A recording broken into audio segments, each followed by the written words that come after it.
Hi there, your computer friend Connie here. Welcome to this lesson on SharePoint for absolute beginners. Now, I did this because I find that a lot of people are a bit lost in this world of SharePoint. So I wanted to break this down as easily as I can for you so you can understand what this environment's all about and how you can best use it. Let's start by defining what SharePoint is.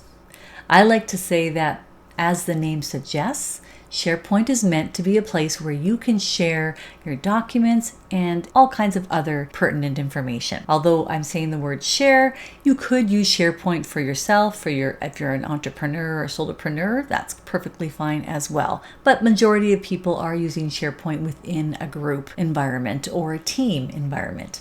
And we'll get into teams with SharePoint as we go through this lesson as well, so you can uncover what the connection there is. Most people are being introduced to SharePoint because they're moving from their local computer drives or file servers, and they want to have a place to store their files in the cloud. And Microsoft SharePoint is one of those places that you maybe already have available to you because you have Microsoft 365. So let's jump in and take a look at this. What we are looking at here on my screen is the main Mission Computers site created with SharePoint.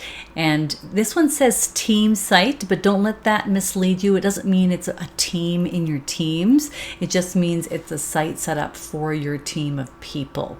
So this main site could be the one that you're using, or you could be using other ones as well.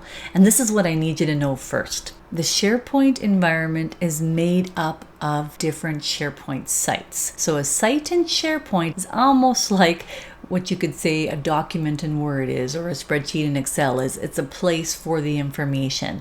So you could have one site, one very big site with everything, or you could have multiple sites with your information broken down. So I'm going to start by clicking on the word SharePoint at the top of my screen here, and that will take me to my main SharePoint area where I'll see what sites I have, if I have more than one. So you can see by my screen that I do in fact have many more SharePoint sites. And so again, each of these sites is a separate place for me to share information and share documents with possibly different groups of people. And they could be internal to my organization or external, or both. You kind of want to think of these SharePoint sites almost like an internal website of sorts that has a specific purpose and is for a specific group of people. Most of my sites, in fact, other than the one you were just looking at, all of these SharePoint sites were actually created by me from my team's environment, because when you create a team, it actually makes a SharePoint site in the background. But you can do it the other direction. You can make your site first and then add it to the team afterwards, or use the team afterwards.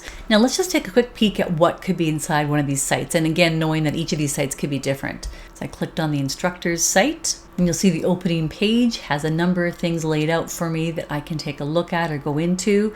There is documents over here. There's a list of some kind over here. There's quick links to get into different things, which could be within the site or even external, just links that I can access because of me being part of this SharePoint site.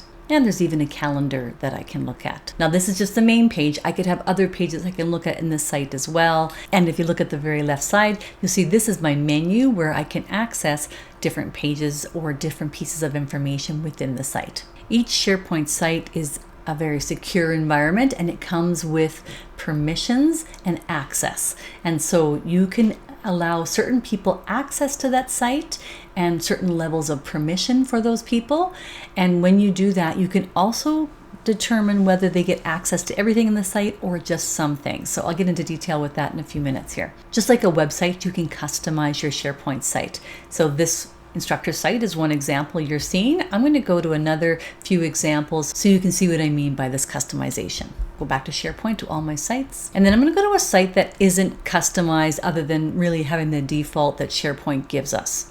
So I'm going to go to Human Resources. And this is the default look that when you first create a SharePoint site, it gives you this particular look. Now in my example, my menu's on the left side, but you might have your SharePoint site customized so the menu's at the top. Let's go to another example. Click on the OneNote book. And this particular site, again, very different look, big graphic and a YouTube over here. The links look a little bit different. The documents look a little bit different. Another site designed to just look at as an example is the instructor's site. And in this one, you saw the opening page, which looks a bit different, but we also have other pages here on the left. So I'm just going to go to one of these other pages, instructor highlights, and that's where it becomes even a little bit more like a website, doesn't it? Because you can actually jump from one page to another. So when we go back to the main area for SharePoint, you're going to see that on the left hand side is where it has create site from. All right, so when we choose create a site, which may or may not be available to you depending on your permission with SharePoint, but even if it isn't available to you, knowing that this is possible might help you guide the people that can do this for you. At any rate, when you choose create a site, you are given the option of, is it a team site,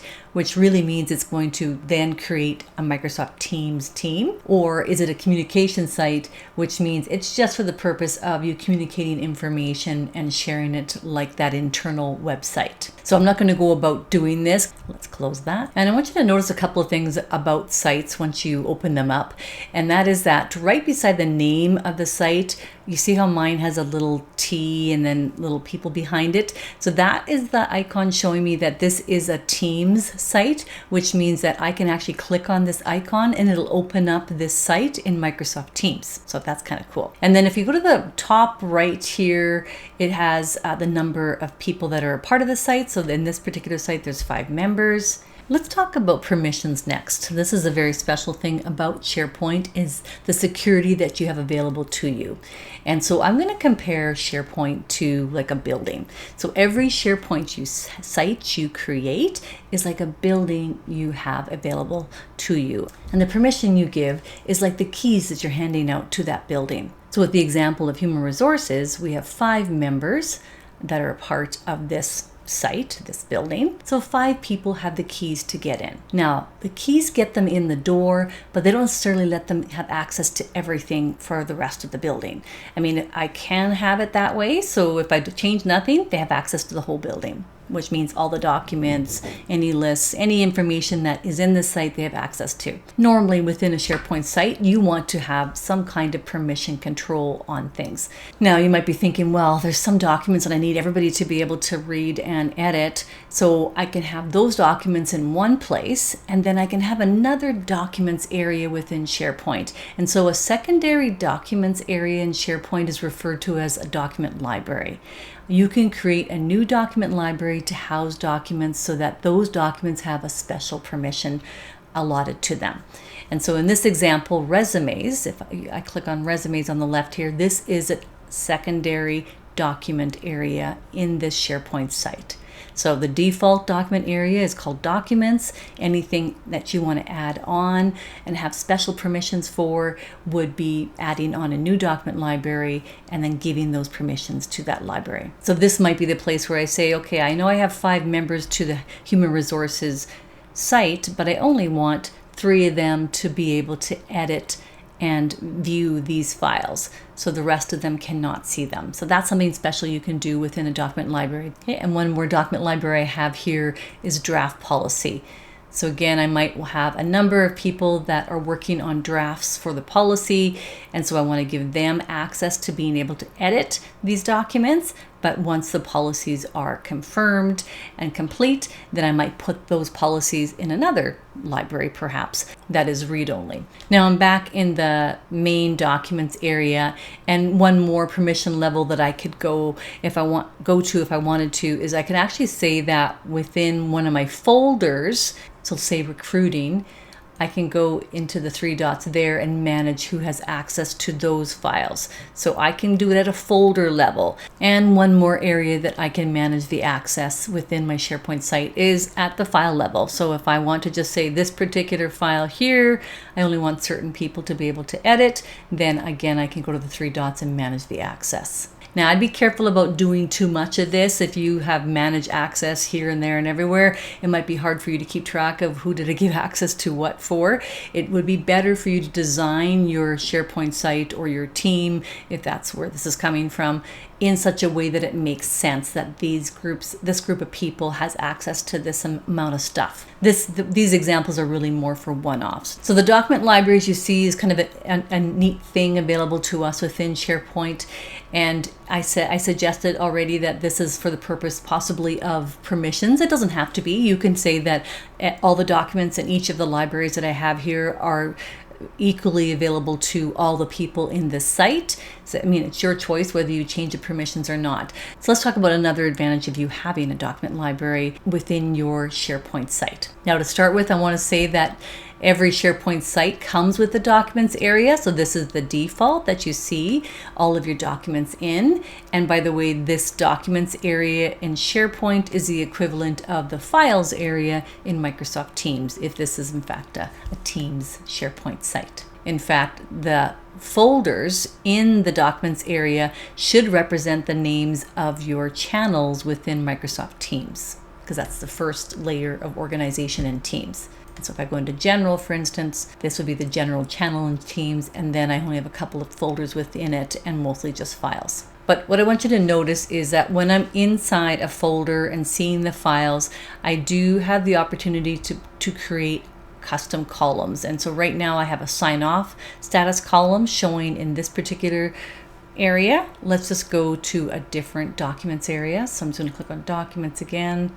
Let's go into policies and procedures, and sign off status is still available to me here. So any of these folders that are showing in the documents area have the same column available to us. Now, if I go to resumes, which is a different document library, this is the advantage. I can now change my columns to be pertinent to what information I want to show in this area. So that would be why I separate documents, is sometimes I want to have other information beside those file names that doesn't fit with the documents, the documents that are already in this particular area. And then we have draft policy. And so again, that's another document library. So again, different columns for this particular document library.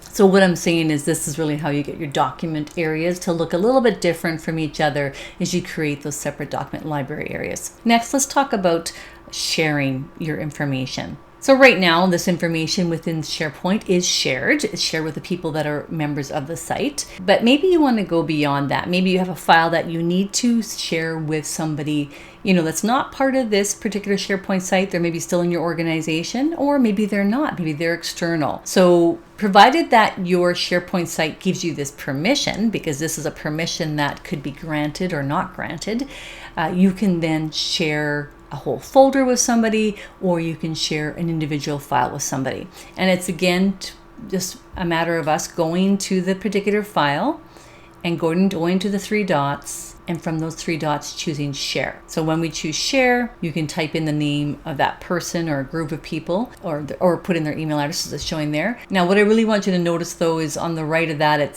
has a little pencil. So it's assuming that that group of people that I'm sending this document to will have access to being able to edit. And is that what you want? Because from the drop down, I can choose, well, no, I just want them to see things, view it, but not make any changes. Or I want them to view it and not download it. Because viewing it here would let them download it. This one will let them view it, but not download it. So that's an important distinction there. One more level that's actually just been introduced by Microsoft, or recently introduced by Microsoft, is can review. So you want that person to not edit it directly, but actually suggest changes. So they're making comments and reviewing it. So once you type their name in there, you can then send it, and it will send it through your email program, Outlook. If you don't want to do it that way, you can just copy the link and paste it in your email program, or if you have an email already composed, you can paste it in there. So as an example, I've put somebody in here that I want to share this with, and it is warning me that this person's outside my organization.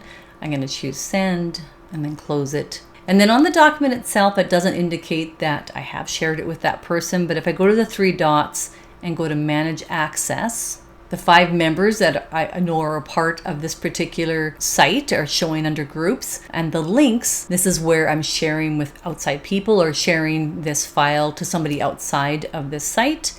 The links is where I'd see who did I share this file with. And so if I click on the drop down, it shows me the person that I shared the file with. And at any point, I can just hit the X or hit the garbage there, and it will remove the link so that person can click the link all they want on their end. It won't go anywhere. For our next example, I want to talk to you about how having your files within SharePoint actually gives you another huge advantage in terms of having what's called version control or versions. And so if I open up any particular file, I can see all the previous versions or edits on that file, whether the edit was done by me or by anybody else that is sharing that file with me in this SharePoint site. So let's start by clicking on the three dots beside the file. And from here, you see you've got version history. Let's click on that. And now you can see how many times it's been modified and by whom. And you can see that if I click on that particular modification date, I can view it, restore it as in that is the right modification. I don't want the other three that somebody did since then. So restore means make that one my real OneNote file. Or I can just delete the modification altogether so I don't have a history of it anymore. Now the number of histories could depend on how your IT person has set this up for you, but you could have hundreds of versions showing here. So the idea of saving as, version 1, 2, 3, and 4, whatever, isn't really necessary anymore. Now I like to open up the file to look at the versions, so I'm just going to do it that way. So I'm going to click this off and click on the file. And once the file is open, I can then go to the name of the file at the top left here and go version history. And once I have show edits on, if I click on a particular version, let's go to the oldest one here. It might be hard for you to notice what has changed in this one, but really the change is actually in the phone number and stuff. So if I go to the one from an hour ago, it's just changed the phone number and a little bit of positioning. Okay, so if you're curious what changes have been made to a particular file since the last time you were in there, take a look at that version history. Now, one of my favorite features in SharePoint is its ability to search for us. It can search through an entire SharePoint site, so look at the whole building for all the files and all the document libraries that I have access to. Or I can say I'm searching for something within all my SharePoint sites. So everywhere that anything can be saved as part of any SharePoint site that I belong to. I'm going to start with just one building at a time. So I'm in the marketing SharePoint site. I clicked on home in there. And at the top of this site, I'm going to type in something that I'm searching for and hit enter. And so now it's showing me everything it finds with the word hub in it. So it's showing me a picture. It's showing me something in my notebook. It's showing me a PDF and something else in the notebook. So I could just say, I don't want to look at just everything. I want to look at just the files. And now I'm just seeing the files that have the word hub in them. Now let's try this a little bit differently. Let's go out of here. So I just hit the arrow to get out of that search. And I'm going to click on SharePoint at the top here to go to my home page for SharePoint to see all my sites. And now I'm going to type in the word hub again and hit enter. And now it should be looking at all my SharePoint sites to find that word. And so you see it's coming up with a much longer list right away here. And if I change it, I can say I just want to look at files. A little bit shorter list, but now I can say the file type. Looks like there's a lot of PowerPoints. Apply it. And I can even say when it was last modified. So lots of potential for finding things and very easy to do. Keep in mind where you are when you're doing the search. So are you in a particular site or are you at the main SharePoint starting page for all of the sites that you have access to? All right, so there you have it, a number of tips to help you feel more comfortable with SharePoint. So remember that SharePoint is the environment for storing information, and a site is one place in SharePoint that you can share information with a group of people. You can have many different sites for sharing, and within those sites, different permissions, different areas for documents. A lot of advantages with the version control and the searching available to you. So give that a try. Thanks. Bye.